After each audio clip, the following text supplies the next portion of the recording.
लोकसभा निवडणुकीत राष्ट्रवादी काँग्रेस अजित पवार गटाला 4 जागांपैकी फक्त एकच जागा जिंकता आली। स्वतः अजित पवारांच्या पत्नी सुनीता पवार यांना बारामती लोकसभा मतदारसंघातून पराभवाचा सामना करावा लागला होता। त्यानंतर अजित पवार हे काका शरद पवारांना वगळून स्वतःचं राजकारण करू शकत नाहीत ही बाब सिद्ध झालेली। पण विधानसभा निवडणुकीत आकडा फिरला। सर्वेमध्ये ज्या अजित पवारांना 10 ते 15 जागा मिळतील असा अंदाज लावला जात होता, त्याच अजित पवारांनी 41 जागा निवडून आणल्या आणि आपलं नेतृत्व सिद्ध केलं। तर शरद पवारांना फक्त 10 जागांवरच समाधान मानावं लागलं। पण आता शरद पवारांचे 10 आमदार देखील अजित पवार आपल्या गळ्याला लावण्याचा प्रयत्न करताना दिसतात।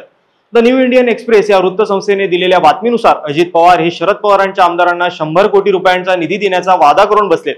आता हे आमदार कोणते आहेत? शरद पवारांचे कोणते आमदार फुटून अजित पवारांकडे जाऊ शकतात?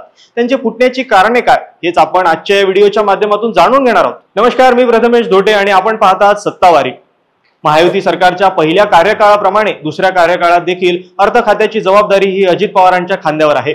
कोणत्या पक्षाला आणि कोणत्या आमदारांना किती निधी द्यायचा हे सगळं अजित पवारच ठरवतात। द न्यू इंडियन एक्सप्रेस वृत्तसंस्थेने दिलेल्या बातमीनुसार अजित पवार हे शरद पवारांच्या आमदारांना आपल्याकडे खेचण्यासाठी त्यांना त्यांच्या मतदारसंघातील विकास कामांसाठी 100 कोटी रुपयांचा विकास निधी देण्याची ऑफर देत आहेत। यंदाच्या विधानसभा निवडणुकीत शरद पवारांच्या राष्ट्रवादी काँग्रेस पक्षाला 10 आमदार निवडून आणता आले आहेत। हे आमदार फोडायचे असेल आणि पक्षांतर बंदी कायद्याचा अडथळा दूर करायचा असेल तर अजित पवारांना शरद पवारांच्या 10 आमदारांपैकी 7 आमदार आपल्याकडे खेचणं अपेक्षित आहे। यासाठी अजित पवारांनी सोलापूर जिल्ह्यातील आमदारांवर लक्ष केंद्रित केलंय। कारण एकट्या सोलापूरमध्ये शरद पवारांच्या पक्षाचे 4 आमदार आहेत।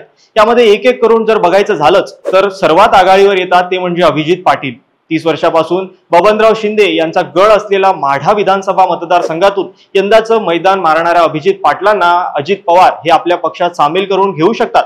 अभिजित पाटील हे तरुण आणि अभ्यासू व्यक्तिमत्व आहे। महत्त्वाचं म्हणजे ते पूर्वी अजित पवारांसोबतच होते, मात्र उमेदवारीसाठी त्यांनी शरद पवारांच्या गटात प्रवेश केलेला। त्यामुळे अभिजित पाटील हे येणाऱ्या काळात अजित पवारांच्या गळ्याला लागले तर काही नवल नाही। त्यानंतर दुसऱ्या क्रमांकावर नाव येतं ते म्हणजे उत्तमराव जानकर यांचं। माळशिरस विधानसभा मतदारसंघातून मोहिते पाटील आणि आपल्या स्वतःच्या बळावर निवडून येणारे उत्तमराव जानकर हे देखील येणाऱ्या काळात अजित पवारांकडे जाण्याची शक्यता वर्तवण्यात येते। त्या पाठीमागे कारण म्हणजे मोहिते पाटील आणि जानकर यांच्यामध्ये पूर्वीपासून वैर राहिलेला आहे। मुळात जानकर यांच्या राजकारणाची सुरुवात ही मोहिते पाटलांच्या विरोधातूनच झाली। मात्र आता राजकीय तडजोड म्हणून मोहिते पाटील आणि जानकर हे एकत्र आले खरे, पण येणाऱ्या काळात त्यांच्या पुन्हा दुरावा निर्माण होण्याची शक्यता आहे। 2029 मध्ये माळशिरस विधानसभा मतदारसंघ हा खुला होईल। मग अशात माळशिरस मधून मोहिते पाटील पुन्हा एकदा आपल्याच घरातल्या एखाद्या व्यक्तीला उतरवण्याचा प्रयत्न करतील। मात्र त्यावेळी उत्तमराव जानकर यांचा देखील माळशिरसवर दावा असल्यामुळे त्यांच्यामध्ये वाद होण्याची शक्यता आहे। मग अशात पूर्वीच उत्तमराव जानकर हे अजित पवारांकडे गेले तर त्यांना संघर्ष न करता उमेदवारी मिळू शकते। तिसऱ्या क्रमांकावर नाव येतं ते म्हणजे करमाळ्यातून नारायण पाटील यांचं। अजित पवारांचे निकटवर्ती असणाऱ्या संजय मामा शिंदे यांना पराभूत करून करमाळ्याचं मैदान मारणाऱ्या नारायण आबा पाटील यांचे देखील अजित पवारांच्या गटात जाण्याची शक्यता आहे। पुढच्या काळात पुन्हा निवडून येण्यासाठी तसंच विकास काम महत्त्वाची असतात आणि त्यासाठी निधी आवश्यक असतो आणि हा निधी अजित पवारच त्यांना देऊ शकतात। त्यामुळे नारायण पाटील अजित पवार गटात जाऊ शकतात। चौथ्या क्रमांकावर नाव येतं ते म्हणजे राजू खरे यांचं। मोहोळ विधानसभा मतदारसंघ हा म्हणजे शरद पवारांच्या तालमीत तयार झालेला राजन पाटलांचा गड।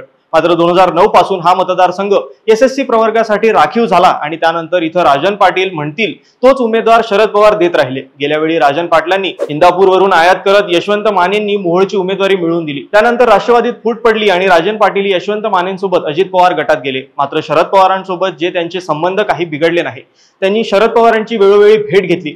तरी देखील अजित पवारांनी पुन्हा एकदा राजन पाटलांच्या म्हणण्यावरून यशवंत मानेंना उमेदवारी दिली। त्यामुळे अजित पवारांचे निकटवर्तीय मानले जाणारे उमेश पाटील हे नाराज झाले, पण त्यांच्या नाराजीला अजित पवारांनी जुमानलं नाही। आता यंदाच्या निवडणुकीत यशवंत माने विरुद्ध राजू खरे या झालेल्या लढतीत राजू खरे यांनी बाजी मारली। पण राजू खरे देखील मूळ शरद पवार गटाचे उमेदवार नाहीयेत, ते पूर्वी शिंदे गटात होते। मात्र आता शिवसेना शिंदे गटाची स्थिती पाहता ते अजित पवार गटात जाण्याची शक्यता वर्तवण्यात येते। यानंतर 5व्या क्रमांकावर नाव येऊ शकतं ते संदीप क्षीरसागर यांचं। राष्ट्रवादी काँग्रेस पक्ष हा एक संघ असताना अजित पवारांचे निकटवर्तीय आमदारांमध्ये संदीप क्षीरसागर यांचं नाव घेतलं जायचं। मात्र नंतरच्या काळात संदीप क्षीरसागर यांनी शरद पवारांची साथ दिली आणि लोकसभेला बजरंग सोनवणे यांना आपल्या मतदारसंघातून 70,000च्या मताधिक्याने देऊन तसंच विधानसभेला देखील 4ही बाजूंनी घेरलेलं असताना निवडून येत आपली ताकद दाखवून दिली आहे। मात्र आता मतदारसंघात विकास कामं करण्यासाठी त्यांना निधीची गरज आहे। मग अशात निधी हा अजित पवारांकडे मिळेल। शिवाय अजित पवार हे बीड जिल्ह्याचे पालकमंत्री देखील आहेत। संदीप क्षीरसागर यांनी अजित पवारांची भेट देखील घेतली होती, त्यामुळे ते अजित पवारांसोबत जाऊ शकतात।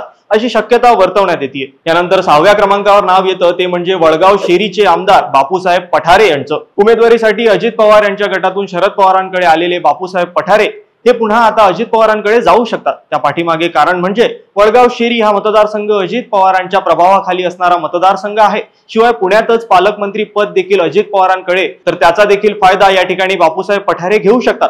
तसंच येणाऱ्या काळात पुणे महानगरपालिकेच्या निवडणुका देखील होणार आहेत आणि त्या ठिकाणी देखील बापूसाहेब पठारे यांचा फायदा हा अजित पवार यांना होऊ शकतो। त्यामुळे देखील बापूसाहेब पठारे यांना गळाला लावण्याचा प्रयत्न अजित पवारांकडून होईल।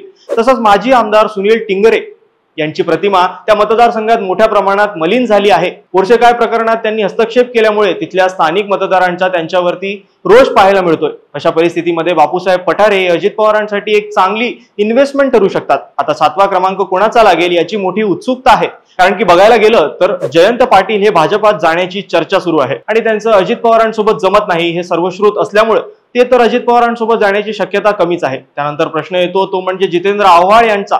तर जितेंद्र आव्हाड आणि अजित पवार यांच्यात देखील पूर्वीपासून मतभेद राहिले आहेत आणि जितेंद्र आव्हाड हे शरद पवारांना सोडून जातील असं कधीही होणार नाही। त्यानंतर नंबर लागतो तो म्हणजे रोहित पाटलांचा। आर पाटलांचे पुत्र रोहित पाटील हे यंदा विधानसभा निवडणुकीत निवडून आले आहेत, मात्र ते देखील शरद पवारांसोबत एकनिष्ठ आहेत। मग उरतात ते रोहित पवार।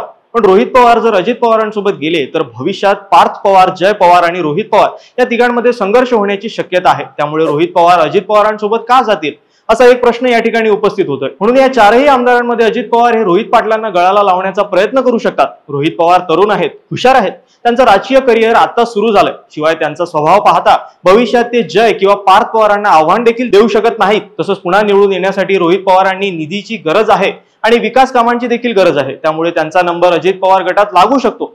आता यावर तुम्हाला काय वाटतं हे आम्हाला कमेंट्सच्या माध्यमातून नक्की कळवा। धन्यवाद।